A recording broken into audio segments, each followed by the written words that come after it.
Now I would like to show you one of my favorite attacking games that I won in the Sicilian defense. I like this game because I knew the whole attacking plan almost from my childhood. I was explained it by my trainer at that time, Zygmunt Slanka, who is quite a well-known trainer in Germany nowadays. And although when I played this game I was already 26 years old, but I could still remember those plans and ideas, and somehow it worked out well. So I hope the game will be instructive enough. So I played e4, c5, knight f3, knight c6, knight c3.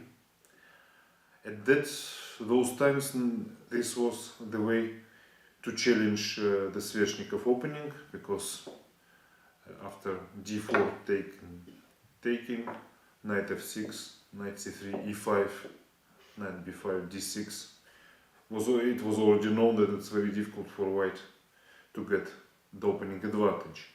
So in the end of 90s it started becoming very popular to play on third move either bishop b5 or knight c3. Normally black would answer e5, but here Reinderman plays e6 and the game turns into, I think, the Taimanov system. So d4 takes, knight takes d4,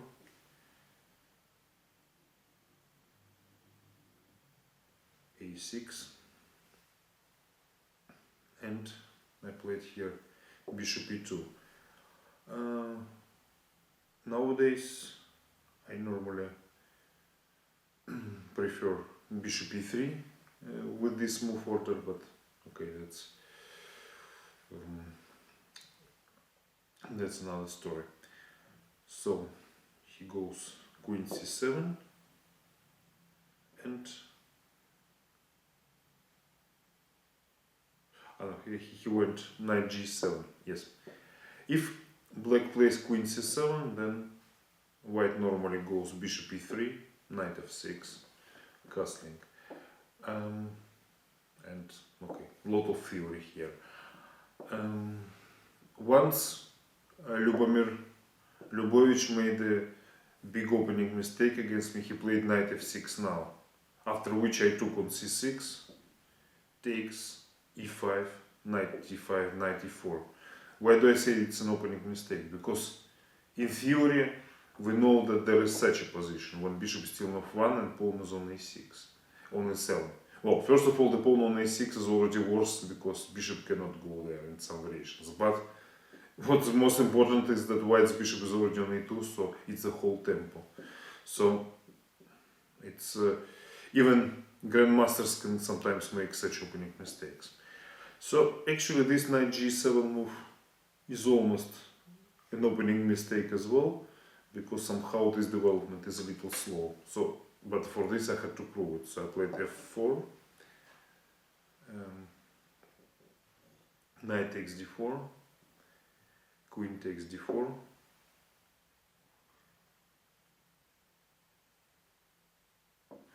the bishop is on e2, b5,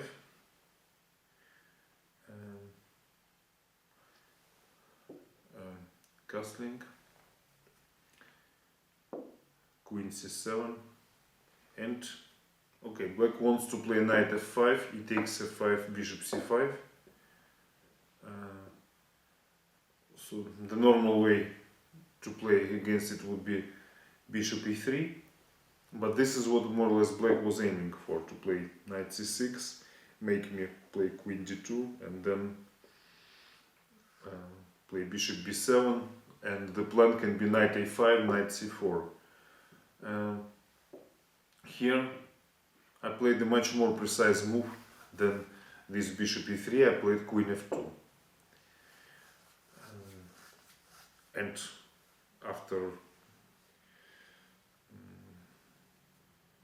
knight c6 I already played bishop e3. So we have the same position as before I showed you, but with queen on f2 rather than on d2. So now white has a control over this diagonal. So black, for example, cannot, well, I cannot say that he cannot play knight e5 because after bishop b6 there is this queen c6.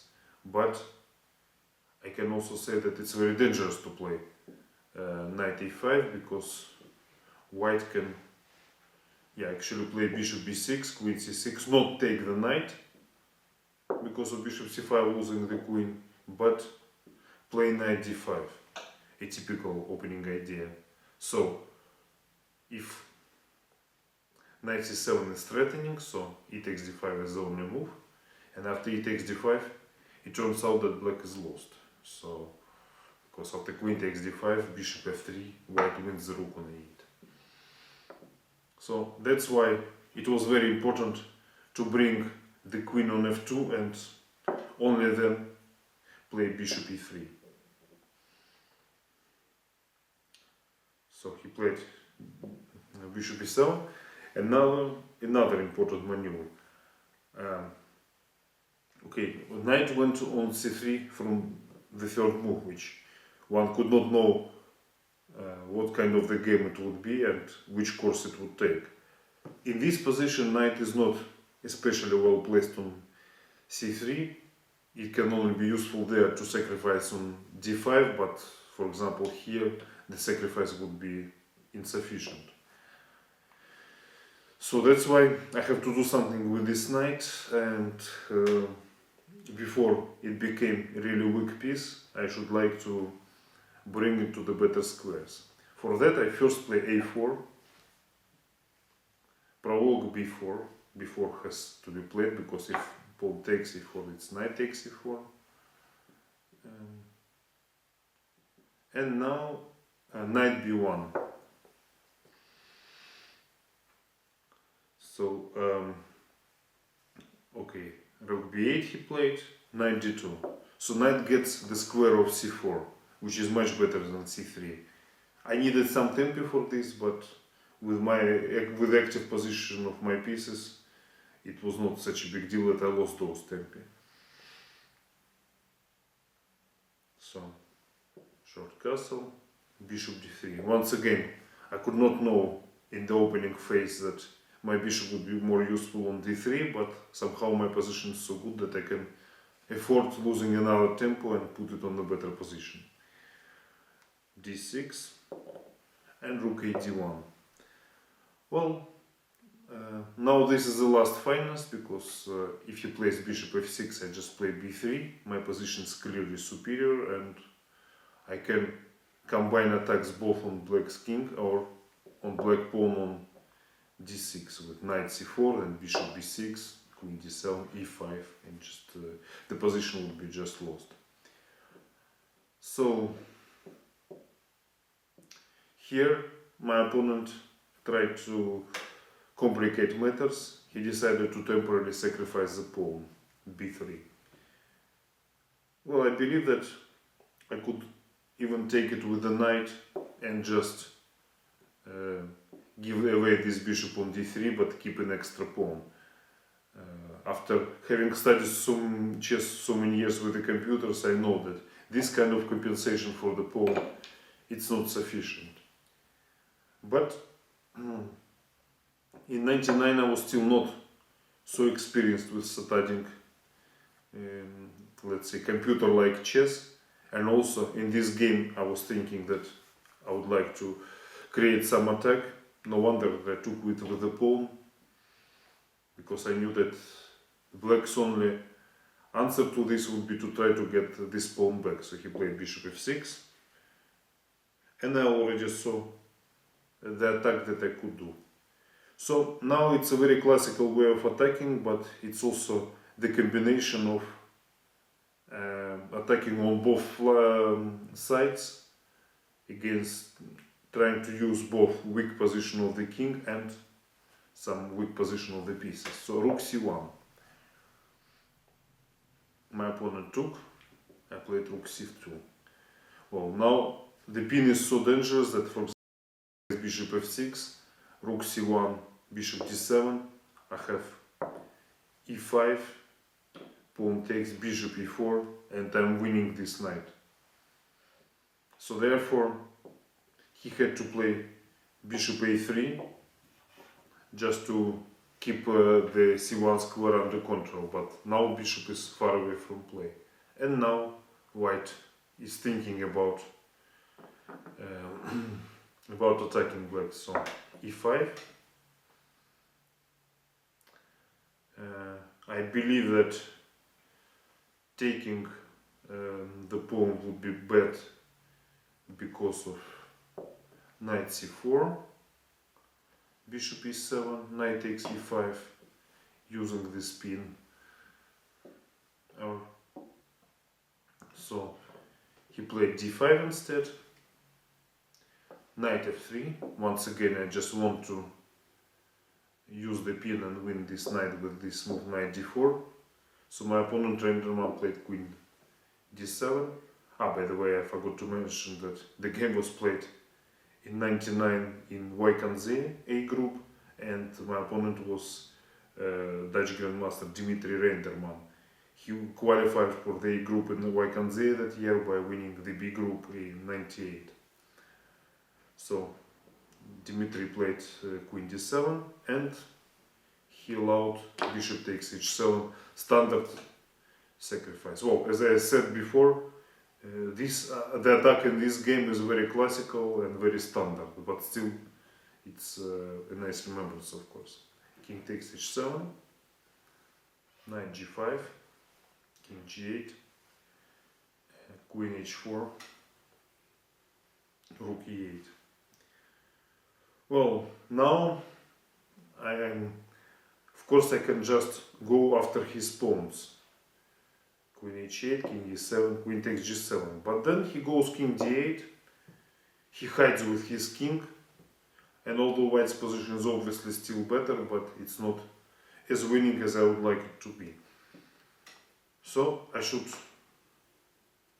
try to bring more power to the attack, and I play therefore rook f3.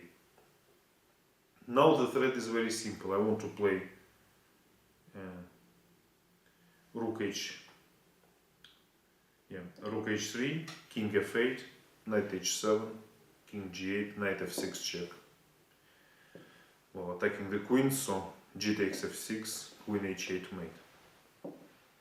So black has the only defense, but probably Dimitri during the game thought that it would be sufficient defense. He played knight e7. So now I played queen h7 check.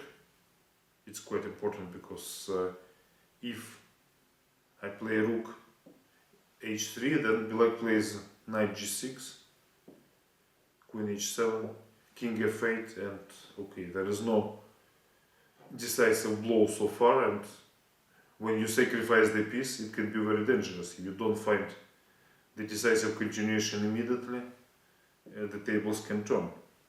But, okay, I played this, I gave this check, and I played f5. All this was calculated beforehand, of course. Now I want to take on e6 and rook takes f7. So black has no choice rather than taking my pawn. And now another blow, f6.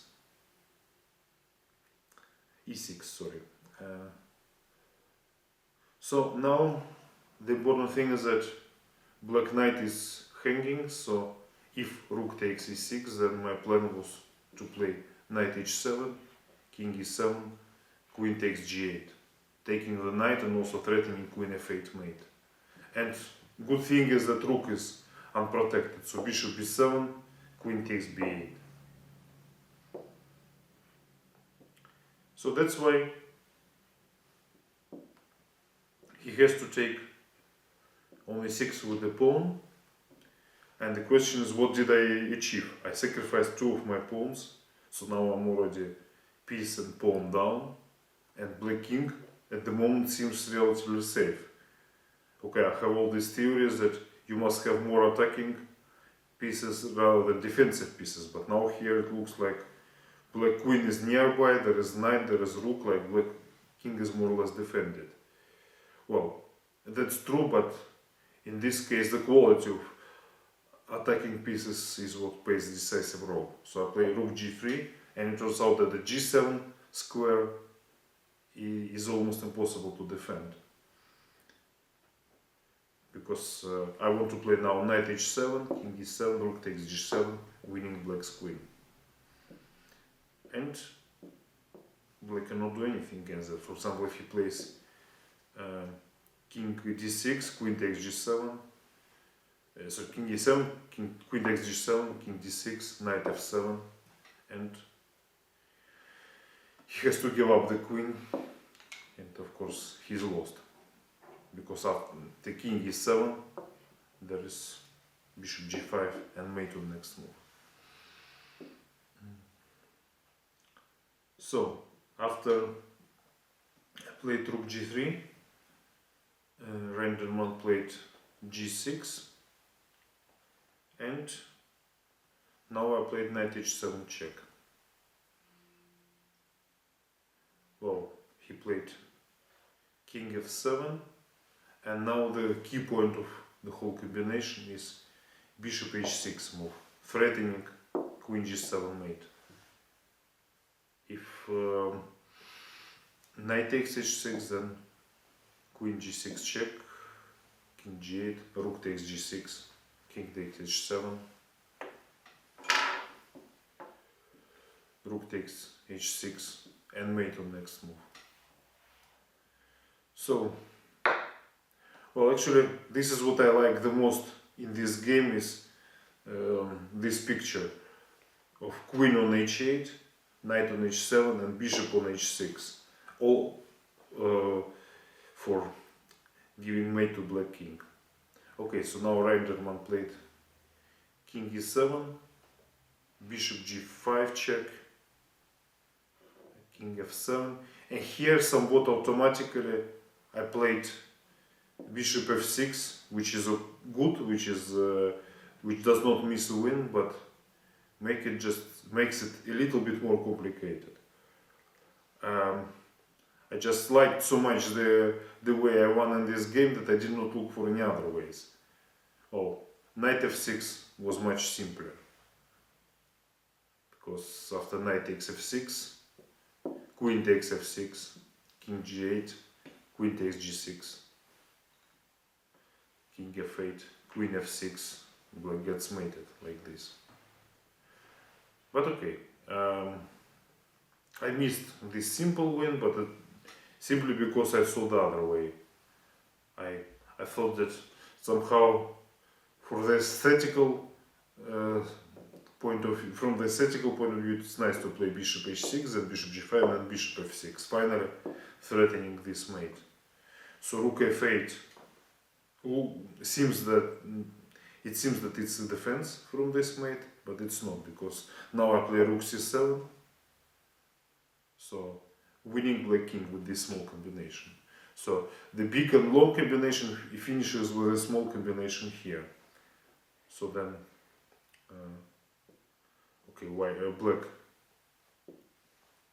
took the bishop, because queen takes c7, it's queen g7, king e8, queen takes c7, and white wins.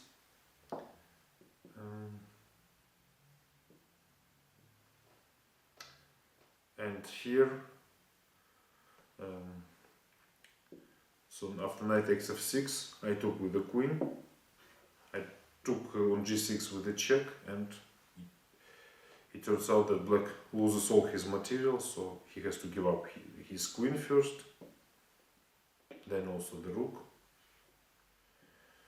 and of course the position is just winning for white. So I played queen f6, bishop e7, rook g8, king c7, queen c3, king b7, took on b8, king takes b8. Well, queen against two bishops, of course, can win anyhow, but I just played h4 in order to try to promote a second queen.